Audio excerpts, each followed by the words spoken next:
నమస్తే. ఇన్నాళ్ళు నన్ను సపోర్ట్ చేస్తూ, ఎంకరేజ్ చేస్తూ మీ ప్రేమని నాకు అందిస్తున్న ప్రతి ఒక్కరికి కృతజ్ఞతలు. అలాగే ఈ వీడియో కూడా ఖచ్చితంగా మీకు ఉపయోగపడుతుంది. లైక్, షేర్ అండ్ సబ్స్క్రైబ్ చేసి మీ సపోర్ట్‌ని నాకు అందించండి. అలాగే ఈ వీడియో పట్ల మీకున్న అభిప్రాయాన్ని కామెంట్ సెక్షన్‌లో కామెంట్ చేసి తెలియజేయండి. ఇప్పుడు వీడియోని చూద్దాం. నమస్తే, వెల్కమ్ టు అవర్ ఛానల్. నేను పద్మిని. ప్రస్తుతంతో పాటు ప్రముఖ ఆధ్యాత్మికవేత్త, వాస్తు జ్యోతిష పండితులు, లలిత ఉపాసకులు, వాస్తు జ్యోతిష శిక్షణ నిపుణులు బ్రహ్మశ్రీ నానాజీ పట్నాయక్ గారు మనతో పాటు ఉన్నారు. మాట్లాడదాం. సార్ నమస్తే. సార్, శుక్లపక్షంలో కొన్ని తిథులకి, బహుళ పక్షంలో కొన్ని తిథులకి ఖచ్చితంగా ఒక ప్రాముఖ్యతనైతే మన సనాతనం ఖచ్చితంగా, శాస్త్రం అయితే ఖచ్చితంగా మెన్షన్ చేస్తుంది. అందులో వాటిలో ఏకాదశులు ఎలాగో వాటి వైశిష్ట్యాన్ని ఎలాగో చెప్తూనే ఉన్నాము. అష్టమికి కూడా డెఫినెట్ గా చాలా అటు శుక్లపక్ష అష్టమిని దుర్గాష్టమిగా చాలా మంది జరుపుకుంటారు. బహుళపక్ష అష్టమినేమో కాలాష్టమిగా జరుపుకుంటారు. ఈసారి మరి వచ్చేటటువంటి ఈ అష్టమి శనివారం వస్తోంది. ఈ అష్టమి శనివారం రావటానికి ఏమైనా అంటే పవర్ఫుల్ డేగా కన్సిడర్ చేస్తుందా శాస్త్రం? ఆ రోజున ఎటువంటి కష్టాల నుంచి బయటపడటం కోసం కాలాష్టమిని శనివారం రాత్రి సమయంలో వస్తుంది అష్టమి. ఇది 27వ తేదీ రాత్రికి వస్తుంది. అర్ధరాత్రి ఉండాలి ఖచ్చితంగా ఉంటుంది. అండ్ అట్లాగే అశ్విని నక్షత్రం ఉంటుంది ఆ టైంలో. అశ్విని నక్షత్రం వచ్చినప్పుడు, అష్టమి వచ్చినప్పుడు, ఆ శనివారం రాత్రి అయినప్పుడు అది ఇచ్చే రిజల్ట్స్ ఏమిటి, ఇది చేసుకోవడం ద్వారా ఒక్కొక్క పూజ కానివ్వండి, ఒక్కొక్క తిథి రోజు చేసే కార్యక్రమాలు ఏవైతే ఉంటాయో మనం ఖచ్చితంగా ఒక రిజల్ట్ 100% వచ్చి తీరుతుంది దానివల్ల. అదేమిటి అంటే పర్టికులర్గా మీకు పక్ష అష్టమైనా కృష్ణపక్ష అష్టమైనా కానీ తిథి దేవతల్లో ఒక్క అష్టమికి మారినటువంటి తిథి దేవత త్వరితాదేవి.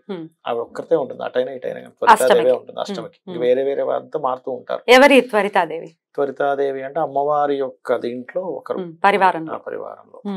ఈ తిథి నిత్యా దేవతల్లో ఒకరు. ఇంకా కరెక్ట్ చెప్పాలంటే తిథులకు ఒక్కొక్క దేవతలు ఉంటారు, అష్ట దేవతలు. అందులో ఒక దేవత అనమాట.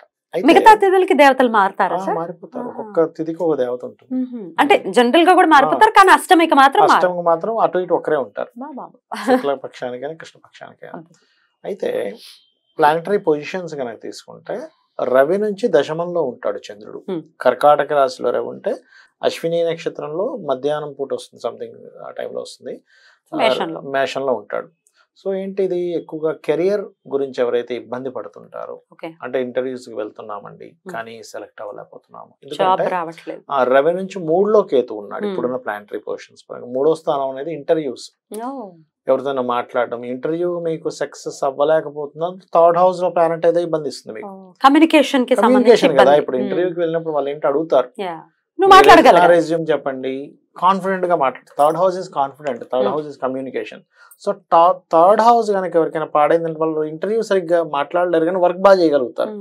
ఇప్పుడు ఏంటంటే 10th హౌస్ బాగుంది అనుకోండి, వర్క్ ఇంకా అద్భుతంగా చేస్తారు కానీ మాటల దగ్గరికి వస్తే మాట్లాడలేరు. ఎంతో కొంత మాట్లాడాలి, ఎందుకంటే వాళ్ళు దాన్ని చూసి వాళ్ళు తీసుకుంటారు కదా, అబ్బాయి నేను పెద్దగా మాట్లాడలేదు కదా అనిపిస్తూ ఉంటారు.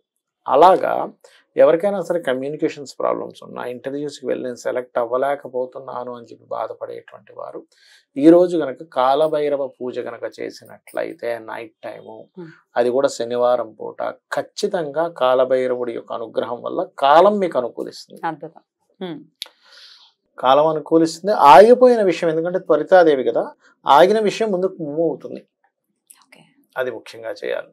అయితే ఈ కాలభైరవ అష్టకం అందరికీ తెలిసిన విషయమే.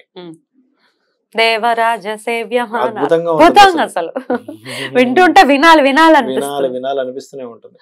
అది గనక మీకు ఒకవేళ వచ్చింది, నోటికి వచ్చింది అనుకోండి, అది చేసుకుంటూ ఉండండి. లేదా అది నాకు నోటికి రావట్లేదండి అంటే వినొచ్చు, కనీసం వింటూ ఆ యూట్యూబ్ లో పెట్టుకొని కాలభైరవుని తలుచుకుంటూ.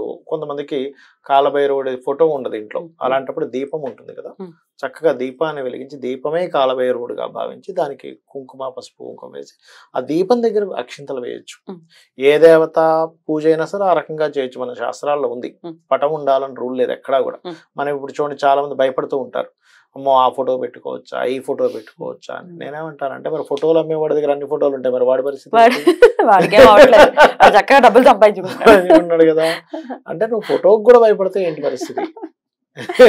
ఫోటోకి భయపడే వాళ్ళు ఒకళ్ళు, ఫోటోని ఫోటో రీత్యా భయపెట్టే వాళ్ళు భయపెట్టే వాళ్ళు ఎక్కువ అయ్యాడు. అంటే భయపెట్టే వాళ్ళ వల్లే భయపడే వాళ్ళు తయారయ్యారు పాపం. తయారయ్యారు. ఇంతకుముందు ఎక్కడ ఉన్నదండి ఇలాంటివన్నీ, అసలు ఇట్లా లేవు కదా, అసలు ఇంత భయపెట్టే వాళ్ళు లేరు కదా. కాకపోతే ఏంటంటే ఏదో ఒక వైరల్ అవ్వాలి, ఏదో వైరల్ చేయాలి అనేటువంటిదే కానీ అందులో ఉండేటువంటి మర్మము చెప్పాలి, భక్తి ప్రధానం అనేటువంటి చెప్పాలనేటువంటిది పక్కకు పోతుంది. పెట్టుకోవచ్చా సార్ అయితే?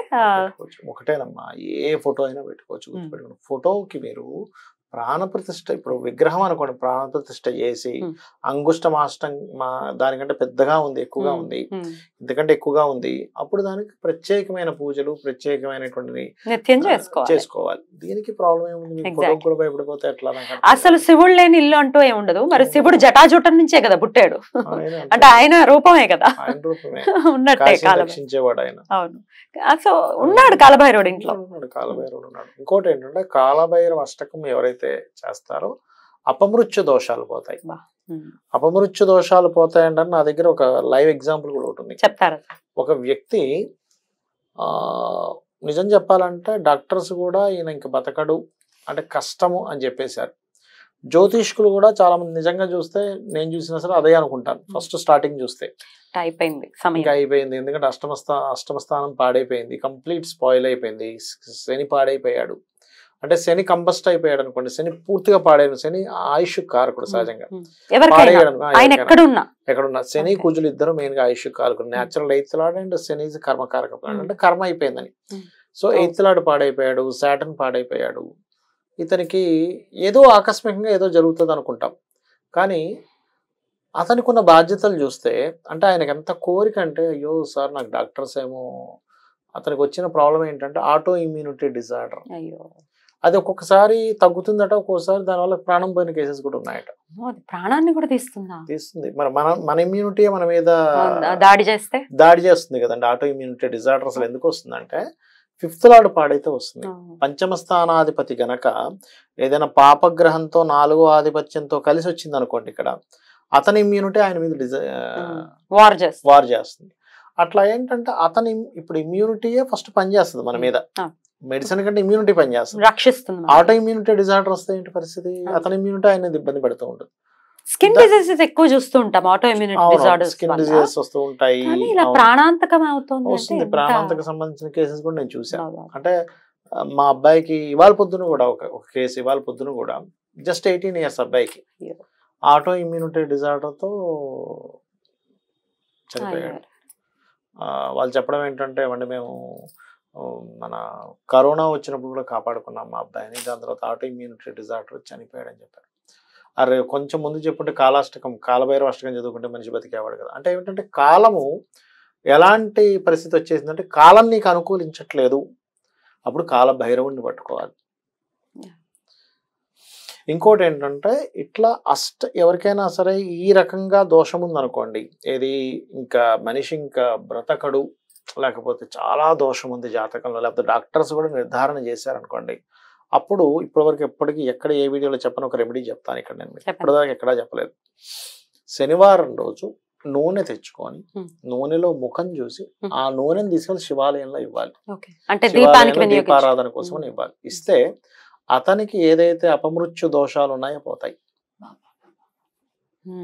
ఎంత నూనె తీసుకోమంటారు? ఎలా తీసుకోవాలి? ఒక గిన్నెడు, 1 కిలోనో కిలోన్నర తీసుకోండి, 1 లీటర్ తీసుకోండి, లీటర్ నూనె. అయితే ఈ నూనెలో చూసే ముందు కాలభైరవ అష్టకం చదువుకోవాలి. అది శనివారంతో కూడినటువంటి కాలభైరవ అష్టకం, అంటే అష్టమి కనుక వస్తే, కాలభైరవ అష్టమి కనుక వస్తే అపమృత్యు దోషాలు తీసేయడానికి, అట్లాగే ఈ కెరియర్ విషయంలో డెవలప్మెంట్స్ లేనటువంటి వారికి, లేకపోతే ఎప్పుడు దారిద్రం అనిపిస్తుంటారు చూసారు, అబ్బాయి ఏమిటంటే ఈ రోగాలు వస్తున్నాయి, ప్రతిదీ స్లో అవుతుంది, లేట్ అవుతుంది అనుకునేటువంటి వారికి ఖచ్చితంగా పనిచేస్తుంది. ఆ రకంగా అతనికి అబ్బాయి కాదు, ఒక 30 years దాకా ఉంటాయి అతనికి, కాలభైరవ అష్టకం చేసుకోమంటే తర్వాత చెక్ చేస్తే ఆటో ఇమ్యూనిటీ డిజార్డర్ తగ్గిపోయింది. అంటే ఇంకా రెగ్యులర్ గా చేసుకుంటూ ఉన్నారు, వింటూ ఉన్నారు, చదువుకుంటారు. మెడిసిన్స్ అవి చెప్పారు కానీ, అతనికి కొంచెం చెప్పారు కానీ గ్యారంటీ ఇవ్వలే. చేసుకోండి, బట్ సివియర్ గా ఉంది మీకు, మేము చెప్పలేము. రకరకాల ఇవి కూడా డ్యామేజ్ అవుతున్నాయి, కొంచెం ఆర్గాన్స్ కూడా కొంచెం ఎఫెక్ట్ పడింది.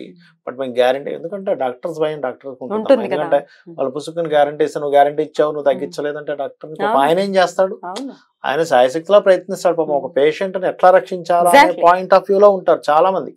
అందరు డాక్టర్లు కమర్షియల్ ఉంటారని రూల్ లేదు. అయ్యో ఈ పేషెంట్ ఎట్లా రక్షించాలనే పాయింట్ ఆఫ్ వ్యూ లో ఉంటారు, కానీ గ్యారంటీ అని ఇవ్వలేరు వాళ్ళు కూడా. అప్పుడు ఏమైందంటే ఇది చేస్తున్నప్పుడు మరి అది దైవకృప ఏదో అనుకోండి, ఇక్కడ దైవకృప ఇంకేదో అనుకోవడం, అది ఆటోమేటిక్ తగ్గిపోయింది. అతను ఇంకేం లేదు, 24 గంటలు ఇయర్ ఫోన్ పెట్టుకుని అది వింటూనే ఉండేవాడు. చెప్పులు వేసుకుని మానేశాడు. చెప్తాను చూడండి, నేనేం చెప్పానంటే సార్ ఇది 24 hours వినొచ్చా అని అడిగాడు. అంటే నేనేమన్నా 24 hours మీరు వినాలి అంటే చెప్పులు వేసుకోకుండా ఉండాలండి అన్న. చెప్పులు వేసుకోవడం మానేసి చెవులో పెట్టుకొని ఇంకా వింటూ ఉండడమే. చాంటింగ్ చేయగా చేయగా చేయగా చేయగా అతనికి జబ్బు తగ్గిపోయింది. ఎంత పవర్ సార్. అంటే అతనికి జబ్బు తగ్గడం ఒకటే కాకుండా అంతకుముందు దారిద్రం కూడా ఉండేది ఆయన కొంచెం, అది కూడా తగ్గిపోయింది. బ్యూటిఫుల్. కాబట్టి ఎవరికైనా కానీ పర్టికులర్ గా మనకి శనివారం లక్కీగా వస్తుంది కాబట్టి రాత్రిపూట కాలభైరవ అష్టకం చదువుకొని ముఖ్యంగా బెల్లంతో తయారు చేసిన పదార్థం కనుక నైవేద్యంగా పెడితే కాలభైరవుడికి మరింత త్వరగా మనకు ఉండేటువంటి కష్టాలను ఆయన బయటపడేస్తాడు. Right sir. అయితే ఆ శనివారం మీరు ఎలాగో నూనె తీసుకొని, ఏ నూనె అని చెప్పారు సార్? నువ్వుల నూనె. ఎలాగో అలా మొహం చూసేసుకుని నెక్స్ట్ డే ఆదివారం ఇవ్వచ్చు కదా సార్? ఎందుకంటే ఆ రోజు అర్ధరాత్రి ఇంచుమించుగా 9:30 తర్వాత వస్తుంది. సో 9:40, 9:50 తర్వాత ఒకసారి చూసుకుని ఇచ్చేయచ్చు ఆదివారం పొద్దున్నే. అద్భుతం సార్, చాలా అద్భుతమైనటువంటి రోజు, చాలా పవర్ఫుల్ గా వస్తుంది. కాబట్టి మన వాళ్ళందరూ వినియోగించుకోవాలి. అపమృత్యు దోషాలతో చాలా మంది బాధపడుతున్నారు.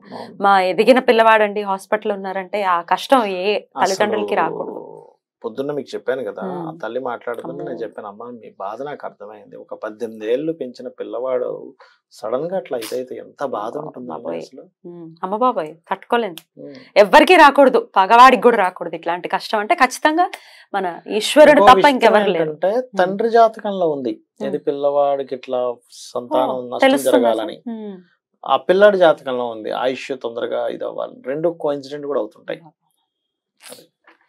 Right sir. అయితే ఇట్లాంటి పరిస్థితుల్లో ఉన్న వాళ్ళకి ఇక నెక్స్ట్ ఎవరికైనా ఇలాంటి పరిస్థితి ఉంటే వాళ్ళకి ఉపయోగపడుతుంది. డెఫినెట్ గా వినియోగించుకోవాలని మనవి చేస్తూ చాలా చాలా అద్భుతంగా వివరించారు సార్. కృతజ్ఞతలు. నమస్కారం సార్. శ్రీమాత్రే నమః.